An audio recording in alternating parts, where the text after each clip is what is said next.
எல்லோருக்கும் வணக்கம் நண்பர்களே. திடீர்னு இன்னைக்கு மார்க்கெட்டில் ஒரு கடுமையான சரிவு, 237 பாயிண்ட் மைனஸ். எதுக்கு ஏன் சம்மந்தம் இல்லாமல் நேற்று 300 பாயிண்ட் ஏற்றுனீங்க அப்படின்னா இதுக்கு தான். இன்னைக்கு 300 பாயிண்ட்டை இறக்கணும்னு அவன் முடிவு பண்ணிட்டு தான் நேற்று 300 பாயிண்ட் ஏற்றுனானா அப்படின்றது தெரியல. ஆக மொத்தம் இன்னைக்கு மார்க்கெட் கீழே இறங்கியிருக்கக்கூடிய மிக முக்கியமான காரணம் என்பது ஈரான் வார் தான். ஏன் அப்படின்னா மறுபடியும் ஈரான் பிரதேசத்தில் குண்டு போடுறது ரீஸ்டார்ட் ஆகுமா? ஒன்று இந்த ஈரான் போய் அமெரிக்காவினுடைய போர்க்கப்பல்கள் மேலே குண்டு போடுமா, அல்லது அமெரிக்கா அவங்க நாட்டு மேலே போய் குண்டு போடுமா அப்படின்ற ஒரு மிகப்பெரிய கேள்வி தான் இப்போ போயிட்டுருக்கு.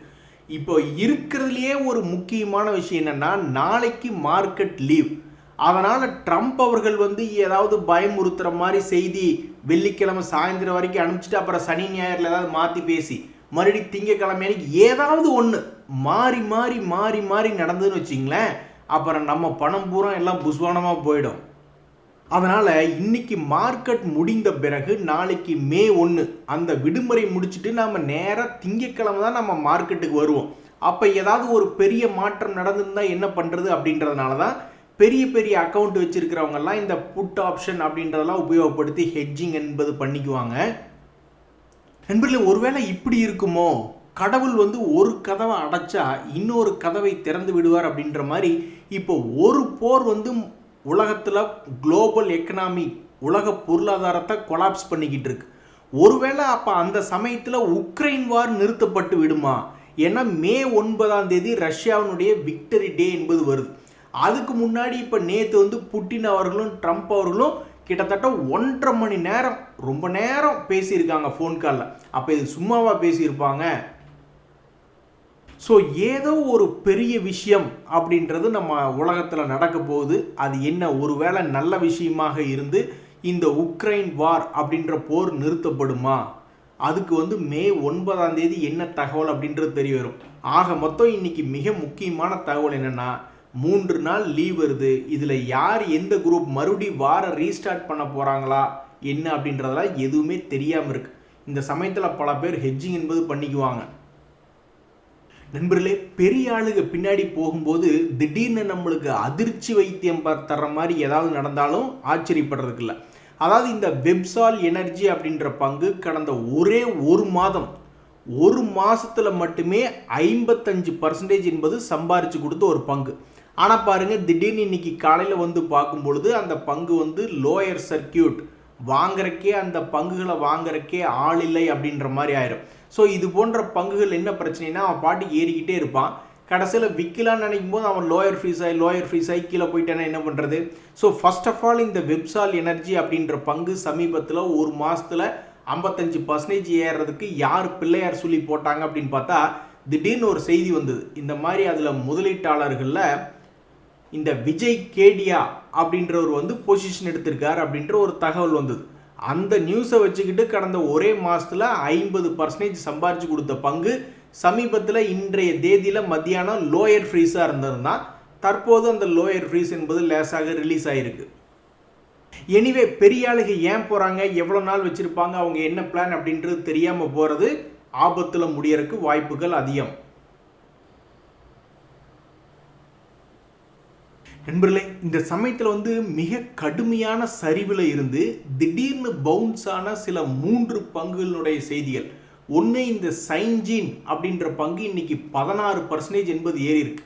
எங்கிருந்து ஏறி இருக்கான் அப்படின்னு பார்த்தீங்கன்னா, சமீபத்தில் 1000 ரூபாய்கள் பக்கத்தில் இருந்த இந்த பங்கு மொத்தமாக அது சரிவடைந்த பர்சன்டேஜ்னு பார்த்தீங்கன்னா 60% இறங்கிய ஒரு பங்கு. சில பேர் என்ன நினைப்பாங்க, சரி ஏதாவது ஒரு பங்கு தன்னுடைய உச்சியிலிருந்து 60% இறங்கிடுச்சு, அல்லது உச்சியிலிருந்து 80% இறங்கிடுச்சு, ஆனால் அது போன்ற பங்குகள் லாபம் செய்யக்கூடிய பங்குகள், இன்னும் நஷ்டத்துக்கு போகல அப்படின்ற மாதிரி கணக்கு போட்டுருந்தாங்கன்னு வச்சிங்களேன். அப்போ என்ன பண்ணியிருந்திருப்பாங்க, இது போன்ற ஒரு 60% வீழ்ச்சியில் போய் என்னென்னு பார்த்து வந்திருப்பாங்க. அதன் பிறகு தற்போதைய தேதியில் இன்னைக்கு என்ன ஆயிருக்கு, மொத்தமாக பார்க்கும்போது கிட்டத்தட்ட 60% இறங்கிய பங்கு 30% என்பது ஏறி இருக்கு. அடுத்து நம்ம பார்க்கக்கூடிய இந்த மீஷோ அப்படின்ற பங்குமே தற்போது ஒரு கடுமையான சரிவில் இருந்த பங்கு தான். 250 ரூபாயிலிருந்து 120 ரூபா வரைக்கும் போயிட்டு இப்போ மறுபடியும் 193 ரூபாய். இந்த நியூஜென் அப்படின்ற பங்குமே மிக கடுமையான ஒரு சரிவில் இருந்த பங்கு தான். அவன்லாம் விழுந்ததை பார்த்தா கண்ணில் தண்ணீர் வராத குறை. அவன்லாம் மொத்த பர்சன்டேஜ் எவ்வளவு இறங்கியிருக்குன்னு பார்த்தீங்கன்னா 80% இறங்கி விட்டது நண்பர்களே. 80% இறங்கின பிறகு இது வந்து ஒரு லாபம் செய்யக்கூடிய பங்கானா இப்போ வரைக்கும் தொடர்ந்து லாபம் தான் பண்ணிட்டு இருக்கா, இன்னும் நஷ்டம் என்பது இன்னும் பண்ணல. ஸோ இப்படி 80% இறங்கிய ஒரு லாபம், தற்போதைக்கு லாபம் செஞ்சு கொண்டு இருக்கக்கூடிய பங்கு எவ்வளவு தூரம் திரும்பி மேலே ஏறி வந்திருக்கிறது அப்படின்னு பார்த்தோம்னா வெறும் 25% தான் ஏறி வந்திருக்கான். இதெல்லாம் இந்த ஷேரை வச்சிருக்கிறவங்களுக்கு எவ்வளவு பெரிய மன வலி என்பது கொடுக்கும் பாருங்க. 80% இறங்கினவன் ஒரு 60% மேல் நோக்கி ஏறி இந்த 200 டேஸ் மூவிங் ஆவரேஜ் வந்து தொடக்கூடாதா? எப்படி கொடுமைப்படுத்துறான் பாருங்க. எனிவே இந்த நியூஜென் போன்ற பங்குகள்லாம் ஒரு டெக்னாலஜி பங்குகளாக இருக்கிறதுனால அந்த சிங்கங்கள்லாம் குகைக்குள்ளே படுத்து தூங்கிக்கிட்டு இருக்கு. என்னைக்காவது ஒரு நாள் வந்து இப்படி 10% வந்து சீறி பாஞ்சுக்கிட்டு தான் இருக்கும். பட் இருந்தாலும் அது எப்படி பத்தும்? இதுக்கு முன்னாடியே அந்த நியூஜென் அப்படின்ற பங்கு ஒரு 10-15% எல்லாம் ஒரு முறை மேல் நோக்கி வந்தவன் தான். அதுக்கப்புறமே அது டெக்னாலஜி செக்டர் அப்படின்றதுனால பெருசாக மொமெண்டம் என்பது வரல. இனி இந்த முறை என்ன செய்ய போகிறது நண்பர்களே? இப்போ நான் ஒரு தகவல் சொல்கிறேன் பாருங்க, அது உங்களுக்கு உதவியாக இருக்கான்னு பாருங்க. வாரன் பஃபட் அவர்கள் வந்து என்ன பண்ணுவார் அப்படின்னா, அவர்கிட்ட பல பங்குகள் வந்து ஒவ்வொரு நாளுமே அவர்கிட்ட பல பங்குகள் என்பது பார்வைக்கு வருது. அப்படி பார்க்குற எல்லா பங்குகளையுமே அவர் எடுத்துடுறாரு. அந்த பங்குகளில் எவன் பெஸ்ட்டு அப்படின்ற மாதிரி ஸ்க்ரீன் பண்ணுறாரு. அப்படி ஸ்க்ரீன் பண்ணி எடுத்துட்டு மொத்தம் ஒரு 20 கம்பெனி எடுக்கிறாருன்னு வச்சுங்க. அந்த 20ல் ஒரு 4-5 மட்டும் ஒரு சக்ஸஸ் ஆனால் கூட போதும் தான் அப்படின்ற மாதிரி வாரன் பஃபட் அவர்களே ஒரு இடத்துல சொல்கிறாரு. அப்படின்னு என்ன அர்த்தம்? நீங்கள் 20 கம்பெனிகளை எடுக்கணும்னா கிட்டத்தட்ட ஒரு 100 கம்பெனிகளுடைய செய்திகளையாவது நீங்கள் சேகரிக்கணும். அப்படி 100 கம்பெனிகளை அனலைஸ் பண்ணி அதிலிருந்து ஒரு 20 தான் எடுக்கணும். அந்த 20ல் ஒரு 4-5 சக்ஸஸ் ஆனால் கூட பரவாயில்ல அப்படின்ற மாதிரி வாரன் பஃபட் அவர்கள் சொல்கிறார். அதுக்குன்னா அது ரீட்டைலர் மாதிரி இல்லை. சில பேர் 5% ஏறினாவே லாபம் பெரிய சாதிச்சிட்டோம் அப்படின்ற மாதிரி நம்ம சொல்கிறோம் இல்லையா, அந்த மாதிரி கிடையாது. வாரன் பஃபட் அவர்களுடைய கணக்கில் சக்ஸஸ் ஆகுது அப்படின்னா ஒரு 3 டைம்ஸ் 4 டைம்ஸ் 5 டைம்ஸ் அப்படின்ற மாதிரி மல்டி பேக்கராக இருக்கிற மாதிரியான ஐடியா. அதுதான் வாரன் பஃபட் அவர்கள் வந்து சொல்கிறார். ஸோ நீங்கள் ஒரு 20 பங்கு எடுக்கிறீங்கன்னா ஒரு 100 பங்குகள் பக்கம் அனலைஸ் பண்ணணும். அதுலேருந்து 20 நீங்கள் எடுத்திருக்கீங்க. அந்த 20லையும் 4-5 ஏறுனா கூட பரவாயில்ல அப்படின்றாரு. ஆனால் அவரை பொறுத்த வரைக்கும் சக்ஸஸ் என்பது நீண்ட காலமாக வச்சிருந்து அது பெரிய அளவில் மல்டிபிள் டைம்ஸ் வந்ததுக்கப்புறம் கொடுக்கறதா அவரை பொறுத்த வரைக்கும் சக்ஸஸ். நண்பர்களே, இந்த நேரத்தில் பல ரீட்டைலர்கள் அதிகமாக வச்சிருக்கக்கூடிய பங்கு இந்த ஆர்த்தி இண்டஸ்ட்ரீஸ். கிட்டத்தட்ட 30% வந்து நம்ம பப்ளிக் ஹோல்டு பண்ணிக்கிட்டு இருக்காங்க. அடிஷ்னலாக ஒரு 20% டிஐஸ் ஹோல்டு பண்ணிக்கிட்டு இருக்காங்க. எஃப்ஐஸ் வந்து வெறும் 7% ஹோல்டு பண்ணிக்கிட்டு இருக்காங்க. இப்படி இருக்கக்கூடிய இந்த நிலைமையில் இந்த ஆர்த்தி இண்டஸ்ட்ரீஸ் கடந்த ஒரு வருஷத்தினுடைய ஹையை மீட் எடுத்திருக்கு அப்படின்றது ஒரு தகவலாக வந்திருக்கு. ஸோ 2025லையும் இந்த பங்கு ஒரு 300 ரூபாயிலிருந்து 500 வரைக்கும் போய் சம்பாரிச்சு கொடுத்துருந்தது. மறுபடியும் அதே இடத்திலிருந்து பிக்கப் ஆகி இந்த 2026ல் வெறும் 4 மாதத்தில் போன வருஷம் என்ன சம்பாரிச்சு கொடுத்ததோ அதை மறுபடியும் சம்பாரிச்சு கொடுத்துருச்சு. ஸோ ரீட்டைல் மக்கள் அதிகமாக வைத்திருக்கக்கூடிய பங்கு போன வருஷமும் ஒரு ரவுண்டு 46% சம்பாரிச்சு கொடுத்துருந்தது. இந்த வருஷமும் ஒரு 50% தன்னுடைய லோன்லேருந்து சம்பாரிச்சு கொடுத்த ஒரு ரீட்டைலர் பங்காக இந்த ஆர்த்தி இண்டஸ்ட்ரீஸ் என்பது தற்போதைக்கு இருக்கு. அதே மாதிரி இன்னொரு பங்கு, நீ யாருப்பா செம் இண்டியான்னு ஒன்று நாங்கள் ஒன்றை பார்த்ததே இல்லையா அப்படின்னா அது வேற யாரும் இல்லை, இந்த ஐடிடி சிமெண்டேஷன் அப்படின்ற பங்கு தான் தன்னுடைய பெயரை மாற்றி இப்போ செம்ப்ரோன்னு இருக்கு. இன்னைக்கு அது வந்து கிட்டத்தட்ட 20% ஏறினதுனால ஃபோக்கஸில் வந்திருக்கு. இல்லைன்னா இந்த ஐடிடி சிமெண்டேஷன் செம் இண்டியான்னு பேர் மாற்றினதே பல பேர்த்துக்கு தெரியாமல் போயிருந்திருக்கும். இன்றைய தேதியில் 10% 20% பக்கமாக ஏறிய பங்குகள் அப்படின்ற செய்தி எடுத்து பார்க்கும்பொழுது இந்த செம் இண்டியா ப்ராஜெக்ட்ஸ் என்பது இருக்குது. அது மட்டும் இல்லை, இந்த பங்குமே என்ன பண்ணியிருக்காங்கன்னா இதுலேயும் ரீட்டைலர் மக்கள் வந்து ரொம்ப அதிகமாக ஹோல்டு பண்ணிக்கிட்டு இருக்காங்க. அப்படி இருக்கக்கூடிய நிலைமையில் 500 ரூபாயிலிருந்து 800 ரூபா தன்னுடைய பழைய ரேட்டுக்கு திரும்பி வந்திருக்கு. இதனால் வந்து பல பேர் ரொம்ப மகிழ்ச்சியாக இருக்காங்க. அதே மாதிரி நண்பர்களே, ரீட்டைலர்ஸ் அதிகமாக வச்சிருக்கக்கூடிய ஒரு பங்குல இந்த அஸ்ட்ரா மைக்ரோவேவ் அப்படின்ற ஒரு பங்கு ஒன்று. எப்படா தங்க நீ மேலே வந்த செல்லக்குட்டி அப்படின்ற மாதிரி அது தன்னுடைய பழைய கையை வெகு சில மாதங்களுக்கு பிறகு மறுபடியும் மீட்டெடுத்திருக்கு. கிட்டத்தட்ட வெறும் 800 ரூபாய் ரேஞ்சில் சுற்றி கொண்டிருந்த இந்த பங்கு இன்னைக்கு வந்து பார்க்கல 30% ஏறி தன்னுடைய பழைய கையை மீட்டெடுத்திருக்கு. அப்படி இது என்ன செக்டரில் இருக்குது இந்த அஸ்ட்ரோ மைக்ரோவேவ் அப்படின்னா இது டிஃபென்ஸ் அண்ட் ஏரோஸ்பேஸில் இருக்குது. எப்படியோ ஒரு மாதிரி தக்குமுக்காடியே மேலே வந்துட்டான்னு நினைக்காதீங்க. அது இப்போ வரைக்குமே ஒரு லாபம் செய்யக்கூடிய பங்காக இருந்திருக்கு. அதனால் ஏதோ ஒரு வகையில் கீழே இறங்கிய பின்புமே திரும்பி ஒரு 30% ஏறி தன்னுடைய பழைய கையை மீட்டெடுத்துருச்சு. இந்த பஜாஜ் ஹோல்டிங்லையுமே நம்ம ரீட்டைலர்ஸ் நிறைய பேர் ஹோல்டு பண்ணிக்கிட்டு இருக்காங்க. பட் இருந்தாலும் இந்த பங்கு இறங்கிய பின்பு இப்போ வரைக்கும் ஒன்றும் பெருசாக பவுன்ஸ் பேக் இல்லை. 200 days மூவிங் ஆவரேஜை தாண்டக்கூட முடியாத ஒரு சக்தி இல்லாத பங்காக தற்போதை சுற்றிக்கிட்டு இருக்குது. இனி எப்போ 200 days மூவிங் ஆவரேஜ் தாண்டான் அப்படின்றதான் ஒரு முக்கிய தகவலாக பெண்டிங்கில் இருக்குது. ஸோ இப்போ நம்ம சமீபத்தில் எடுத்து பார்க்குறோம், பல பங்குகள் ரீட்டைலர்கள் அதிகமாக வச்சிருக்கக்கூடிய பங்குகள் தன்னுடைய பழைய கையை மறுபடி மீட்டெடுத்திருக்கான். இனிமேல் நம்மளுடைய பல ரீட்டைலருக்கு போட்ட பணத்துக்கு மேலே திரும்பி வந்திருக்கக்கூடிய வாய்ப்புகள் என்பது ரொம்ப அதிகமாக இருந்திருக்கு. அதில் பாருங்கள் நண்பர்களே, சில ஷேர்களில் நம்ம பணம் போடுறோம். சிலது என்னன்னா மிகப்பெரிய அளவில் லாபத்தை நம்மளுக்கு திடீர்னு அள்ளி கொடுத்துட்றான். மற்றவனுங்கெல்லாம் ரொம்ப சுமாராக இருக்கா, சுமார் இல்லை நஷ்டமே பண்ணி வச்சிடறான். கோர்ட்டுக்கு அந்த பக்கம் இப்படி வேகமாக ஓடி போய் முதல் இடத்த புடி அப்படின்னு சொன்னால் இந்த பிஜிஎல் போன்ற பங்குகள்லாம் பின்னாடி ஓடிக்கிட்டு இருக்கான். இப்படி இருந்தால் எப்படிங்க வாழ்க்கை உருப்படும்? ஸோ கடந்த 1000 ரூபாய்களிலிருந்து விழுக ஆரம்பிச்சு இந்த பிஜி எலக்ட்ரோபிளாஸ்ட் என்பது எலக்ட்ரானிக்ஸ் மேனுஃபேக்சரிங் செக்டரில் இருக்கக்கூடிய இந்த முக்கியமான பங்கு பிஜி எலக்ட்ரோபிளாஸ்ட் இன்னுமே 50% இறங்கி ட்ரேட் ஆகிட்டு இருக்கு. ஆனால் இந்த நவீன் ஃப்ளோரைன் அப்படின்ற பங்கெல்லாம் எங்கேயோ பிச்சுக்கிட்டு போயிட்டான். எதனால் இந்த பங்கு இப்படி பிச்சுக்கிட்டு மேலே போயிட்டு இருக்கானே தெரில. அந்த பங்கெல்லாம் தன்னுடைய பழைய ஹையை தாண்டி அவன் எங்கேயோ போய்கிட்டு இருக்கான் நவீன் ஃப்ளோரைன் அப்படின்ற பங்கு. ஆனால் அவன் இந்த பிஜிஎல் என்ற பங்கெல்லாம் ரொம்ப சுமாராக இருக்கிறது. நண்பர்களே, இந்த பஜாஜ் ஃபைனான்ஸ் அப்படின்றதெல்லாம் முன்னணி பங்கு. அவன்லாம் ஏற்கனவே ஓரளவுக்கு நல்லா தான் சம்பாரிச்சு கொடுத்துருந்தான். இந்த சமீபத்தில் நம்ம ஏறாத இந்த ஹெச்டிஎஃப்சி பேங்க்லாம் எப்போ ஏறுவான் அப்படின்னு பார்த்துக்கிட்டு இருந்தா ஏற்கனவே ஏறிய பங்கு பஜாஜ் ஃபைனான்ஸு அவன் இன்னைக்கு ஒரு 2% மறுபடியும் ஏறி மகிழ்ச்சியில் திக்குமுக்காட வச்சிருக்கு. நண்பர்களே, சமீபத்தில் வாலட்டிலிட்டியாக இருந்த பங்குகளில் இந்த எஸ் பேங்க் ஒன்று, சுந்தரம் ஃபைனான்ஸ் அப்படின்ற பங்கு ஒன்று.